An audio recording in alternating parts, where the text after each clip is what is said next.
Today's episode is on the 8th commandment, which says, you shall not give false testimony against your neighbor. I, of course, learned the meaning to it also, which was you should fear and love God, that you do not tell lies about your neighbor, betray him, or give him a bad name, but defend him, speak well of him, and take his words and actions in the kindest possible way. Hey, it's Amber, wife, mother, type A child of God. Here are little things we look at everyday issues from a biblical perspective with one simple goal: to know and love God more. Thanks for listening.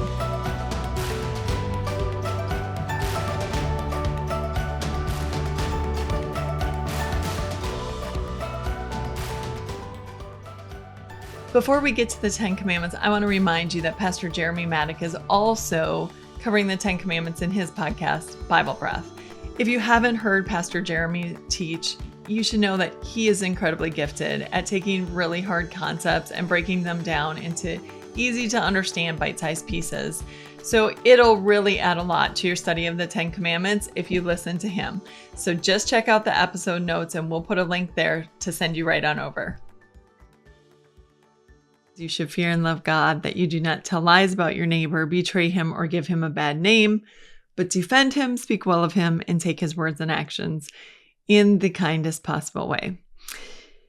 What a different world we would live in if that were the case. And again, as we get started, I just want to remind you that I have been reading and working through Luther's Large Catechism. So that's where I'm getting a lot of my ideas from this. This is where I'm gleaning the insights, and can't recommend enough that you get your own copy and work through it and see what you might glean from it and how God might convict your heart through the Holy Spirit as you read these and really think about your life. That's what I'm trying to do. And there's a couple different approaches to this that Luther points out. First of all, he points out government. It's a judge's job to really determine the truth and the character of a person. So when a judge is hearing witnesses testify, his job is to determine who's telling the truth. And Luther makes the note that it's a really important job and that judges should take it seriously. And what a problem it is for a land when judges are unjust and when they are bribed and willing to just listen to the person who has the most money or who pays them to listen to them. Whereas good judges, honest judges, judges that fear the Lord are just incredible blessings to a land because they will really judge fairly. Luther also makes a point that if you are ever called as a witness, not just in court, that's one thing, and that's super important. It's important to tell the truth, but also a lot of times we're witnesses to conversations. So when two people are talking about another person and you either come into the situation or you're brought into the situation. So somebody's talking about someone else and then they say, hey, Amber, what do you think about that person? Or have you noticed? You are put in a particular position that you can either defend the person's good name, or you can slander them or gossip about them. So I want to break those things down a little bit. So slandering is actually to tell false or damaging information about somebody. So making something up about that person that isn't true in order to make your point. Gossiping is telling potentially damaging information to others. It may be true, but even if it is true, it's probably not something that they would want talked about. So think about some of your, some situations that you've been in, like family situations, for instance. Think of some of the family situations that you've been in that have been the most painful. And think of if people have decided to spread those things around to other people. What would that do to your good name? Is it true? Yeah. Maybe you and your husband were having trouble for a while. Maybe you were fighting about something. Maybe you didn't want the whole congregation to know about it. So just because it's true doesn't make it okay to publicize. So gossip, slander, that type of thing. When you're a witness in court, you're actually called upon to tell the truth. So that is the time that the judge is trying to make his judgment. So he needs to know, did this person do this? Were they there? Did you hear? What do you know? So that's when all the stuff needs to come out. In our congregations, in our workplaces, on the phone, on social media, that is not the case. Does everybody need to know everything about everybody else? Nope. And most of us would prefer if everybody didn't know everything about us, about our family, about our problems. So it's a good reminder to all of us to keep a check on our mouth and make sure that we're only saying what's necessary to the people who really need to know. There are times that people need to know things. There are situations where it is completely necessary that we tell the truth, even if it damages that person, to the right people in order that something can happen. We might be, protecting children by telling a truth. We might be really protecting the church if we know that they are putting someone in a treasury position who has a gambling problem or who maybe uses money in a way that isn't up to par. There are times that it's important that we speak up to the right people. That doesn't mean that we go tell everyone in the congregation what we know. It means we maybe need to tell the council president. We maybe need to go tell the pastor, or we maybe need to sit down with one of the elders. Totally different than just spewing information about people. One of the points that Luther makes early on in his explanation of this commandment is that our good name and reputation is a treasure which must be protected. And that is the heart behind this entire commandment. And he also makes a point to say and point out that we all know bad things about everybody else. So if you live next to somebody, there's a good chance you're going to know the dirt on them. You're going to know when they maybe had a fight with their spouse or their children. You might hear some language. You might hear some yelling. You might hear some door slamming. You may be able to say, yeah, they're not very productive. Their lawn gets pretty long, or they don't tend to... Yeah. We find out all kinds of dirt on people when we live next to them, right? Children know a lot of things about their parents. Parents know a lot of things about their children. We want to protect each other's good name, and not only protect it, but defend it. Martin Luther said a whole lot of this commandment has to do with overlooking. Just because you know it about your neighbor doesn't mean you should tell other people. Doesn't mean that you should dwell on it. Just overlook it. God doesn't call us to judge our neighbor about every little thing we see. That's not our job. There are times when it is, like I said. There are times that we are called to give an account. But by and large, not necessary. So this is really about talking about other people. One thing we need to be careful of is not lying. Now, I like to point out that a lot of times we don't give lying the full credit that it deserves. So lying isn't just saying a blatant untruth about someone.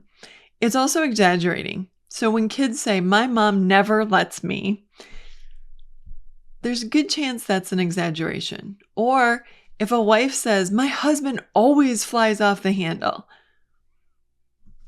is always an accurate word there. Really, we want to be very careful about the way that we talk about other people. And one of the things that we need to be careful of is little untruths, exaggerations, the ways that we can color someone's image to look worse than they need to be. I had a situation that I needed help with. I was having trouble with a certain person, And I asked a trusted friend for an advice. And one of the things that this friend said is, when you've been hurt, it's very hard to be objective. And that was really good advice. And that was something that I had to think about for a long time after I talked to this person, because sometimes if somebody says or does something that hurts you, okay, and you work to forgive them, and it's in the past, and you go through, the process and all that. Even though you've forgiven them, if they're still in your life, sometimes it can be very easy to demonize that person because of things that have happened in the past. And all it takes is a little tiny something afterwards, and you're right back into, well, of course they did this. They never take me seriously. They always, da, da, da, da, da. And we have to be really, really careful that we don't do that, because it's so easy to fall into that trap. So we want to be really careful about that. We want to be careful about talking about people behind their back anyway. And I think a good rule of thumb is, if you're going to talk behind somebody's back, I love this. 1, talk to God. He knows their heart. He knows everything about it. And if you're talking to other people, let it be good. If you don't have anything good to say, maybe you shouldn't say anything at all. And that's not a bad thing. If they do really need to know the truth, there are times and places for that to happen, but usually that is not how names are brought up and conversations happen. So make sure that you keep your mouth in check. We commit a very great sin when we spew everybody else's sins in public. Luther said that. He said, to actually report on everybody else's sin is a greater sin than the person who's committing the sin. I'm not sure that it's a greater in terms of, he's just trying to make a point that, look, if you think you are, by reporting someone's sin, making yourself look good, you need to get yourself in check, because you, by reporting that sin, are sinning just as much as the person who committed the sin. So when it comes to speaking poorly about someone, we need to keep our mouth shut. But when it comes to defending someone, that's when we really need to come into action. We need to speak up. And one of the things somebody taught me a long time ago is, when we need to confront somebody about something that they've done that has hurt us, or maybe that they're doing that's wrong, it's a good thing to put it in a sandwich.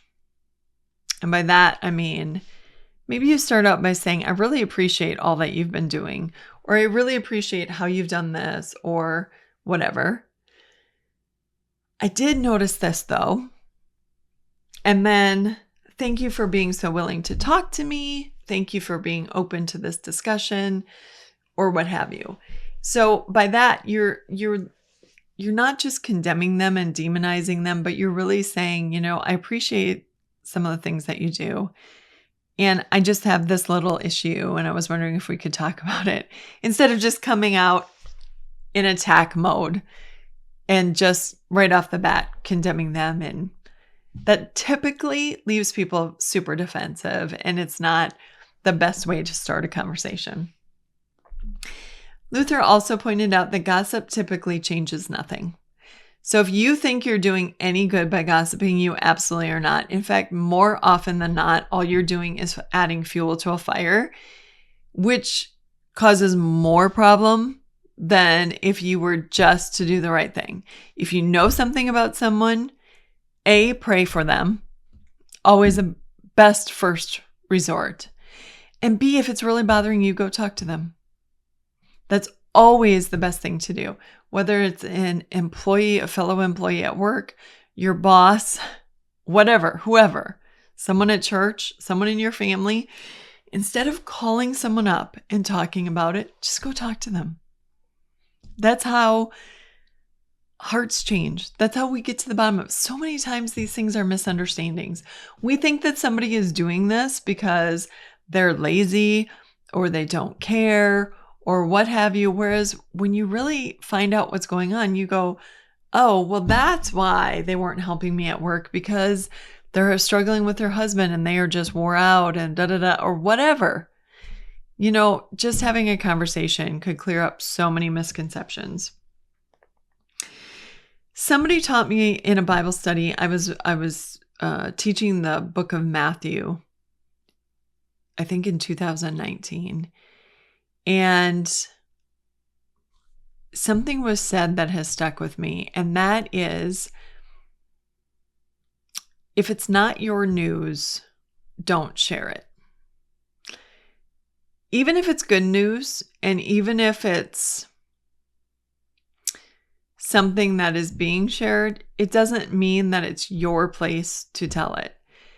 So think about when you found out you were going to have a baby, for instance, and you told your friends or you told some relatives or what have you.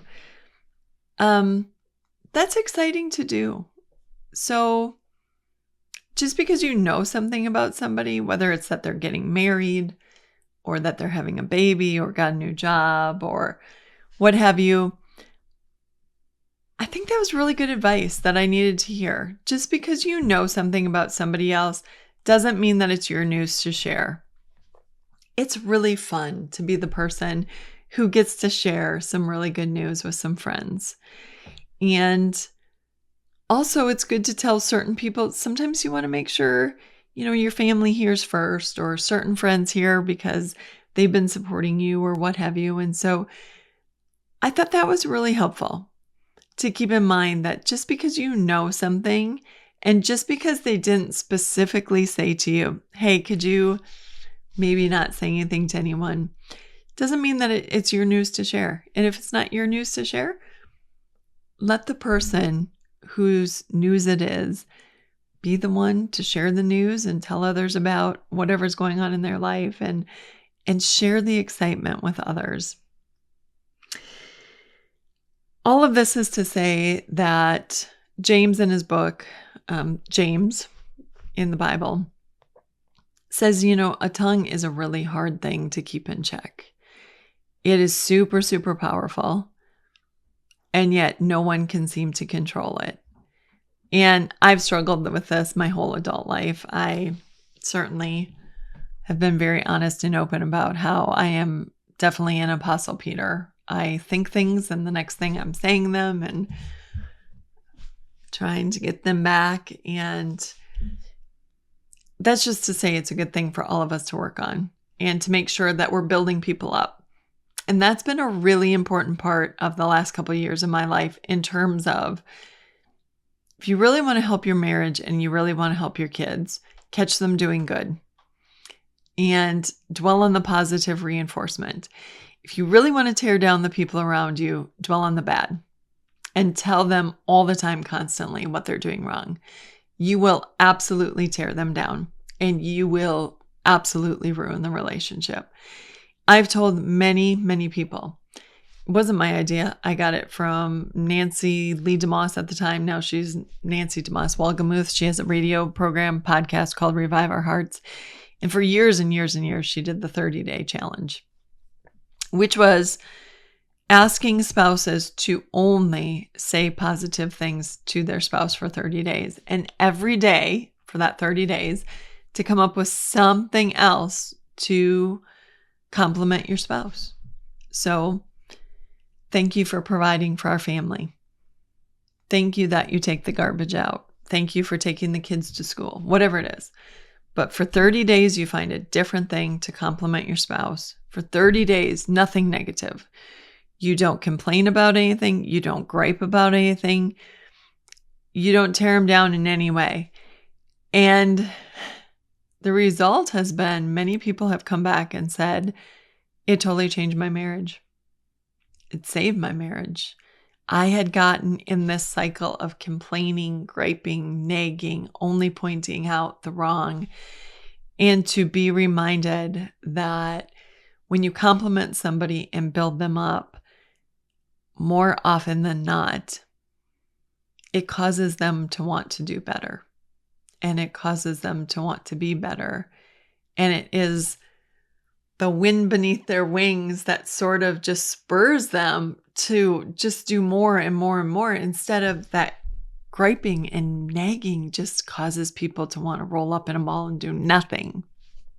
So maybe that's what you can take from this. I've said it openly and honestly. One of the biggest mistakes I made, it took me way too long to learn, is that it wasn't my job to correct every fault in my children while I was raising them.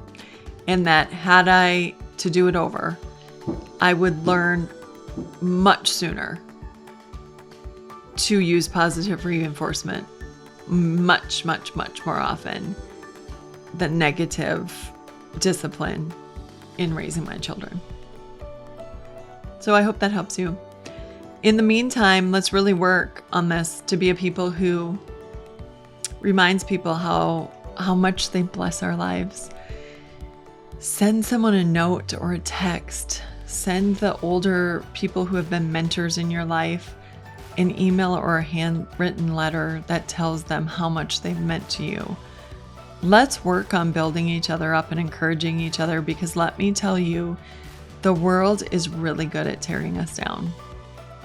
But as people of God, we can be different. And this commandment is that reminder. This has been Little Things, because in God's kingdom, the little things are the big things.